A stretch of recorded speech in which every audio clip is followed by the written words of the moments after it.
Bora, turma, seja bem-vindo mais esse panorama de mercado. Hoje bastante coisa para falar, uma agenda também bastante interessante nessa sexta-feira, 13 de março, sexta-feira 13 de novo, né? O mês passado foi fevereiro, 28 dias, os dias se repetem na escala.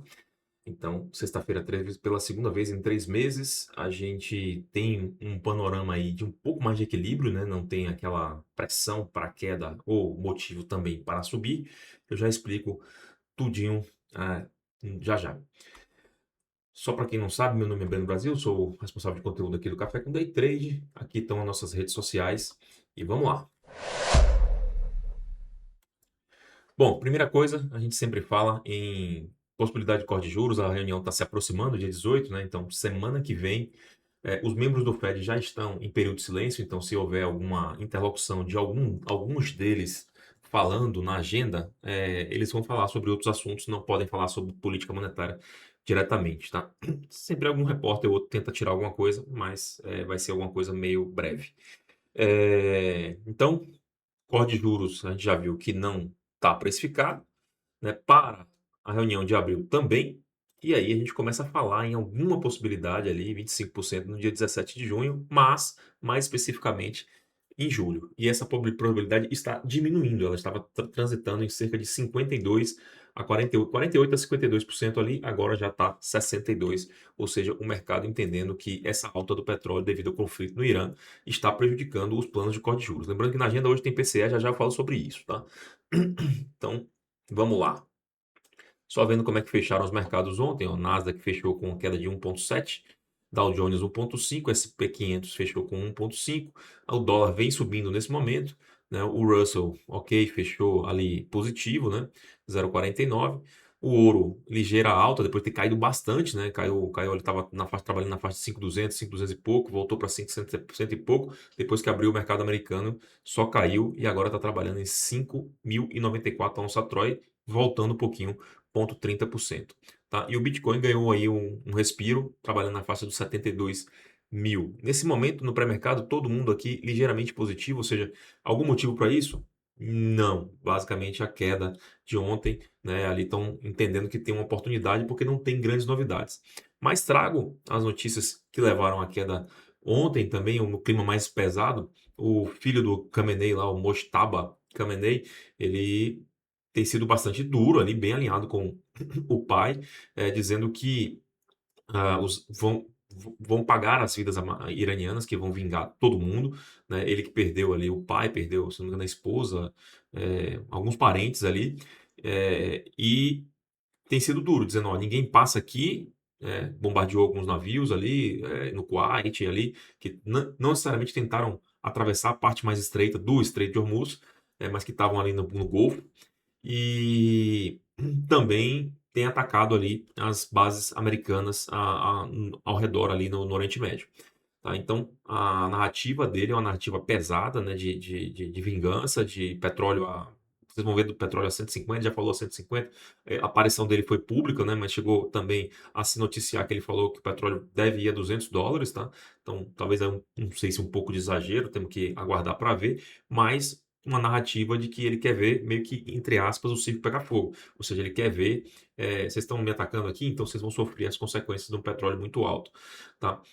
Os Estados Unidos, como eu falei anteriormente, a Agência Internacional de Energia soltou aí um comunicado, né, um acordo para liberação de estoques, né?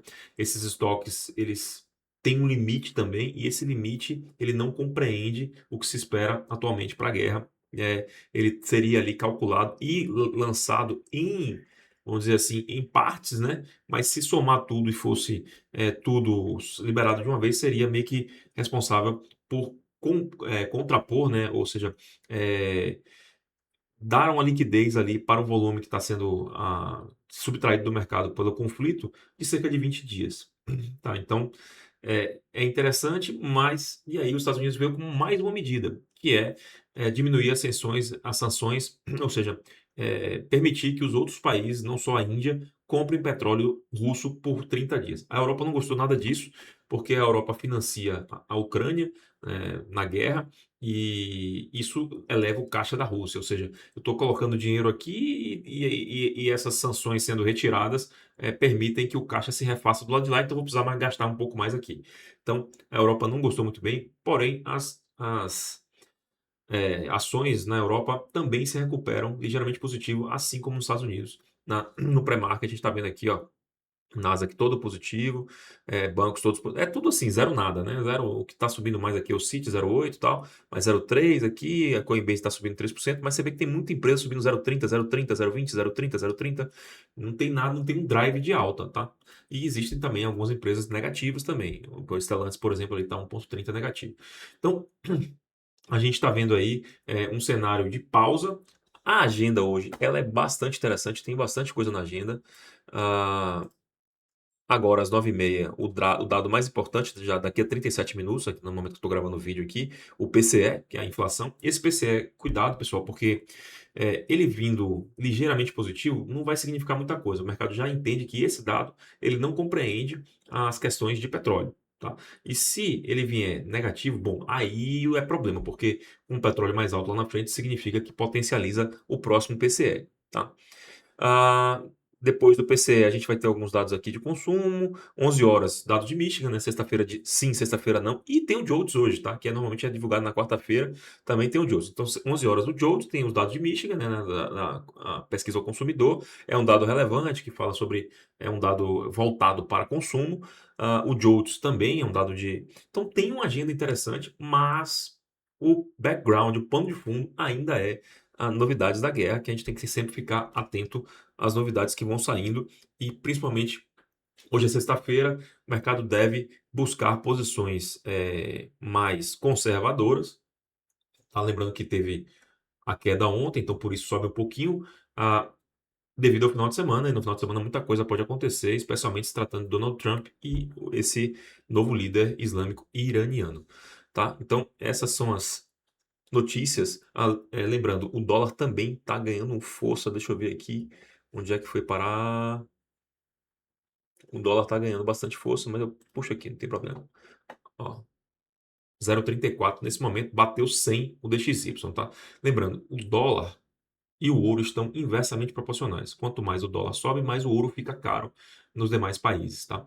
Então, tem sido uma correlação recente aí durante esse período de volatilidade. Lembrando, em volatilidade, VIX na casa dos 25%, 25, tá? Agora, nesse momento, até cai 6 pontos, porque o mercado está voltando um pouco. Esse VIX mais alto traz aberturas aí normalmente mais riscadas, que eu chamo com a turma na sala ao vivo de código de barra, abertura código de barra, né?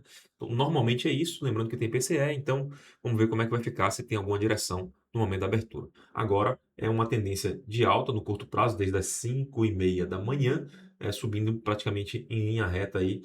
Estava no 24.400 quando fez a mínima ali, agora já está no 24.662. Então ganhou 200 pontos de fato. Nasdaq estava negativo, passou para o positivo, agora subindo 0,30, 0,40%. Legal? Então é isso, bons trades, cuidado e até segunda-feira.